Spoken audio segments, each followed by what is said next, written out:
સર્વને હું કોટી કોટી વંદન કરું છું।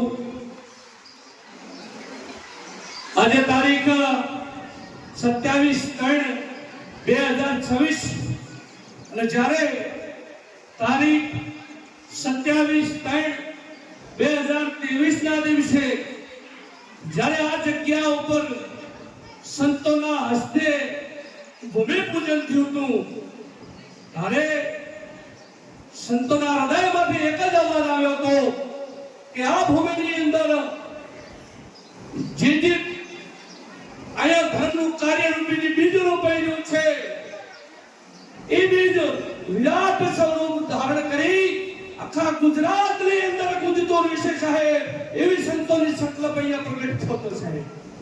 અને આજે તારીખ 27/3/2026 ના જે ત્રિમંદિર મૂર્તિ નિમિત્તે જે પ્રાણ પ્રતિષ્ઠા છે દિવસનો જે કાર્યક્રમ થયો અમારા સાહેબ સુખદેવ બાપુના સાનિધ્યમાં, અને એમના જે આપ સર્વે જે ભક્તગણ બેઠા છો ખરેખર ધન્યવાદ છે। એકલા સુખદેવ બાપુના એકાંતથી આ વસ્તુ થઈ શકતી નથી, પણ એમના જે વચનના આધીન એમનું તમે વચનનું પાલન કર્યું અને બાપુ આપ સંકલ્પ કરો અમે તમારી સાથે છીએ, જે પણ કાર્ય કરવું છે ને તો અમે જરૂર હાથે એકતા લઈ અને અમે કાર્ય કરીશું। એવું અમે આજે એકતાના ભાવથી આ મોડા ગામની પાવન ધરા પર એક ધર્મનું કાર્ય કર્યું છે સાહેબ। જેમાં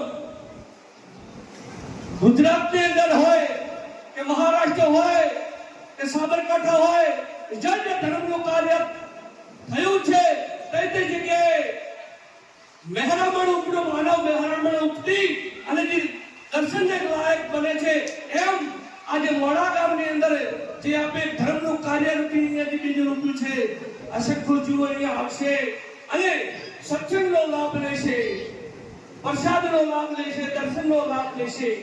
મિત્રો આપણને જે પરમાત્માએ જે શરીર આપ્યું છે, ચાહે નારીનું શરીર હોય ચાહે પુરુષનું શરીર હોય, પણ જે નારી અને નરની અંદર જે પરમ તત્વ રૂપે જે પરમાત્મા જે બોલી રહ્યો છે એ નથી નર કે નથી નારી, પણ એ માયાનું વિભાજન પડે છે।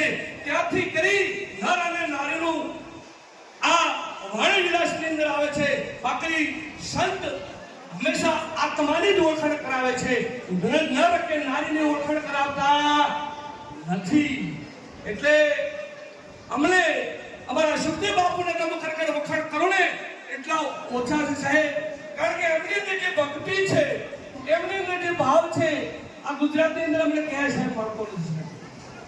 કારણ કે અમે જે અહીંયા આવે છે સાહેબ એમના ભાવને લઈને આવે છે સાહેબ, એમની અંદર કોઈ સ્વાર્થ નથી સાહેબ, એમની અંદર કોઈ સ્વાર્થ નથી, કારણ કે બિન સ્વાર્થ ભજન છે એમની સાહેબ, અને જેની અંદર બિન સ્વાર્થ ભજન છે સાહેબ એમની પાસે સાહેબ ભગવાન ઓટોમેટિક પ્રત્યક્ષ છે।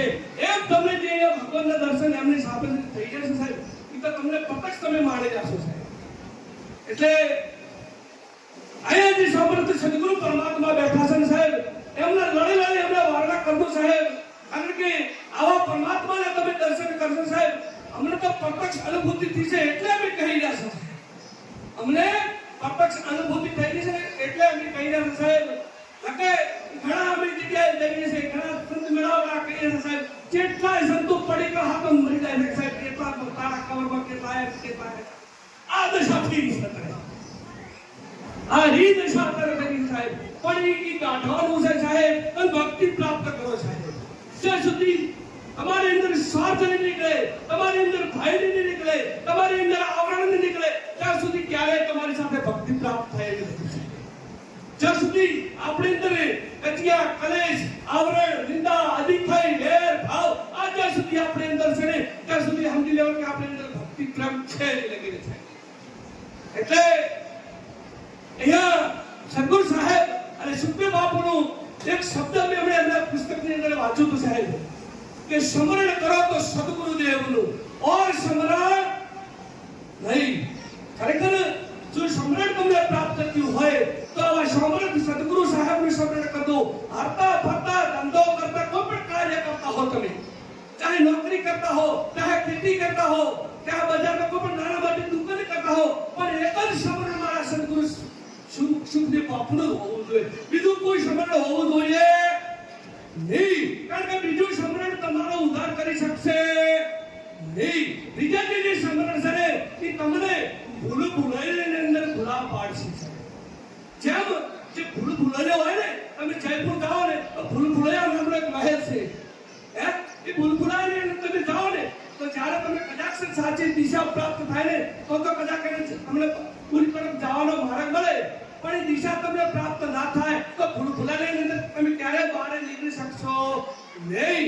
એમાં સંસાર રૂપી ભૂલ ભૂલાયાની અંદર આપણે ભૂલી ગયા છે. આ ભૂલ ભૂલાયાની અંદર બહાર નીકળવા ને તો સુખદેવ બાપુના જે તમે એમના સ્વરૂપ રૂપી સદાદિત્ય દર્શન સાકાર સ્વરૂપ છે ને, એમના તમે દર્શન કરી તમારા જીવનને ધન્ય બનાવો સાહેબ. કારણ કે જીવન મળ્યું છે, ફરી ફરીને મળે નથી. જે આજે ત્રિમંદિર જે સંતોની જે મૂર્તિનો આજે જે પ્રાણ પ્રતિષ્ઠા છે ને, અને એની અંદર અમારા રમેશરામ જેવા અહીંયા જે સહભાગી બન્યા છે, જે દાતાઓ સહભાગી બન્યા છે, જે તનથી સહભાગી બન્યા છે, જે મનથી સહભાગી બન્યા છે, જે ધનથી સહભાગી બન્યા છે સાહેબ, આવા દાતાઓને હું કોટી કોટી વંદન કરું છું સાહેબ. ધન મળ્યું હોય ને તો આ શુક્ર કર્મમાં વાપરજો, ત્યાંથી કરીને પરમાત્માના નામમાં તમારો લેખે આ ધન જમા થઈ શકે. અને ધન મળ્યો, શરીર મળ્યું હોય, શરીર મળ્યું હોય તો સેવાને પાત્ર બનજો સાહેબ. અને સેવા છે ને એ જ તમારું કર્મ કાપી શકે છે. ધનથી સેવા કરશો એ પણ તમારું કર્મ કાપી શકે છે. અને મનથી તમે જે પણ કર્મ કરો તો મનથી કરજો. મિત્રો, આપણનું જો કર્મ બનતું હોય, આપણને કર્મ બનતું હોય તો શરીરથી કર્મ બને છે, આ વાણીથી કર્મ બને છે, અને મનથી કર્મ બને છે. અને દુઃખનું મૂળ કારણ હોય તો આ શરીર, આ મન અને વાણી. સદગુરુ સાહેબ આપણને જ્યારે ઉપદેશ આપે ત્યારે આ તનને સમજાવે છે, વત્તા મનને સમજાવે છે, અને આપણી વાણી પવિત્ર બનાવે એવી પણ સમજણ આપે છે. હવે આ શરીર દ્વારા આપી, આ શરીર દ્વારા ચોરી કરીશું, આ શરીર દ્વારા શેનાળું કરશું, આ શરીર દ્વારા જીવન ઈચ્છા કરશું તો કર્મ લાગુ પડે ના પડે? આ કર્મ લાગુ પડે તો કર્મના ભોગતા ભી બનો કે ના બનવાના? કર્મના ભોગતા બનીએ જાય. કારણ કે તમે ચોરી કરો છો, શેનાળું કરો છો, જીવ ઈચ્છા કરો છો. આ ત્રણે વસ્તુ તમારા શરીર સાધનથી થાય છે. હવે કર્મનો નિવડો કરવો હોય, અદાક્ષ અને અજ્ઞાનતાની અંદર આપણને આ કર્મ થઈ ગયું હોય તો આવા સદગુરુ સુખદેવ બાપુના સામેલમાં જઈ અને સેવાને પાત્ર બનવાનું છે. શું બનવાનું છે? આ તનથી બસ સિદ્ધ સેવા કરવાની છે. સેવા થકી જ તમારું આ કર્મ પણ વચન થશે. બીજા નંબરમાં વાણીથી તમે કોઈને ગાળ બોલ્યું હોય, જૂઠું બોલ્યું હોય અને નિંદા કરી હોય છે, આ વાણીથી પાપ બનતું હોય, આ વાણીથી કર્મ બનતું હોય ને, અને વાણીથી તમે કર્મથી દુઃખના પાત્ર બનો છો. કોઈને મિત્રો ગાળ મત બોલશો, ત્યારે જૂઠ મત કરતો, ત્યારે નિંદા કોઈની કરતા નહીં. કારણ કે વાણી, ગાળ, જૂઠ ને નિંદા પાપનો પોટલું છે. અને પાપના પોટલા થકી જ તમને કર્મ લાગુ પડે. એ કર્મથી જ દુઃખને તમે પાત્ર બની શકો છો. હવે આ કર્મોમાંથી મુક્ત થવું હોય ને સાહેબ, તો એક જ ગુરુ ભજન છે. આ વાણી દ્વારા એક જ ગુરુ ભજન છે. વાણી મીઠી બોલજો, વાણી મધુર બોલજો, વાણી સુંદર બોલજો, વાણીની અંદર તમારી અંદર હંમેશા મીઠાશ રાખજો. કારણ કે સદગુરુ કબીર સાહેબ કહે છે, ऐसी वाणी बोलिए मन का आपा खोए और रन को शीतल करे आप भी शीतल हो. પ્રેમ આપજો, વાણીથી ભાવ આપજો સાહેબ. આજે તમે અમને અમે બનાસકાંઠામાંથી આવ્યા છે, તમારા ભાવને લઈને આવ્યા છે, અમને પ્રેમ આપ્યો છે, ત્યાંથી કરીને વધારે તમારા સુખદેવ બાપુએ અમને અમારા માટે જે કરુણતા આપી છે, એટલે વાણીનો સુધાર કરજો. આ વાણીથી કર્મ બની હોય ને તો ગુરુને જે તમને જે સમરણ આપ્યું છે, ભજન આપ્યું છે, હરદમ શ્વાસ તો શ્વાસ અને શ્વાસ તો શ્વાસની અંદર જે મધ્યની અંદર જે રણુકાર બોલી રહ્યો છે, જે મારે પૂજ્ય જે મધ્ય પૂજન જે મધ્યની અંદર એ રણુકાર ઉપર તમારી સુરતા સ્થિર કરો. અને જે ગુરુ મહારાજે ભજન આપ્યું, ભજનમાં અખંડ આનંદ તમે એ ભજન કરજો.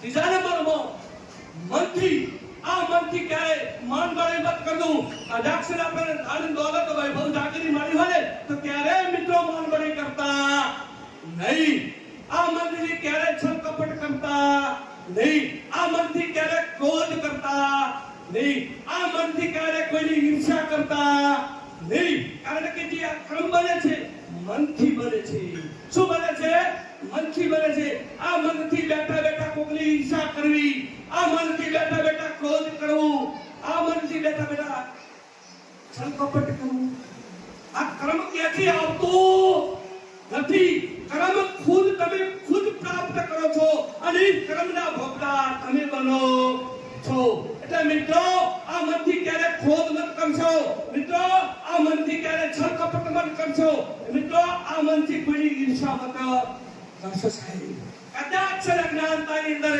આ મનથી આપણું પાપ થઈ ગયું હોય ને તો એક જ ગુરુ ભક્તિ કરજો શું કરજો ગુરુ ભક્તિ કરજો સદગુરુ કબીર સાહેબ કહે છે गुरु भक्त करते कहे सकल पाप को नाश जैसी इंगारी आग की पड़े पुरानी घास गुरु भक्ति એવી છે જેમાં હજારો ટન ઘાસ હોય ને એની અંદર એક ઈંગારો પડે અને હજારો ટન ઘાસ પડે ભસ્મ થઈ જાય છે ને એવું આપણા અજ્ઞાનતાની અંદર ગમે તો આપણે કર્મ કરી રાખ્યું હોય અને સદગુરુ સાહેબને આપણે સાનિધ્યમાં જતા રહ્યા હોય અને સદગુરુ સાહેબ એટલે આપણને સમરણ આપ્યું હોય એ સમરણ નહીં અટલ ગુરુ ભક્તિ કરશો સાહેબ તો એ કર્મો બળી ભસ્મ થાય ને થાય સદગુરુ કબીર સાહેબ તમને પ્રત્યક્ષ પ્રમાણ આપે છે એટલે મિત્રો તન પવિત્ર બનાવજો આપણી વાણી પવિત્ર બનાવજો અને મન પવિત્ર બનાવજો જેનું તન પવિત્ર છે જેની વાણી પવિત્ર છે જેનું મન પવિત્ર છે સમજીને એને પૂર્ણ ભક્તિ પ્રાપ્ત થઈ છે ને થઈ છે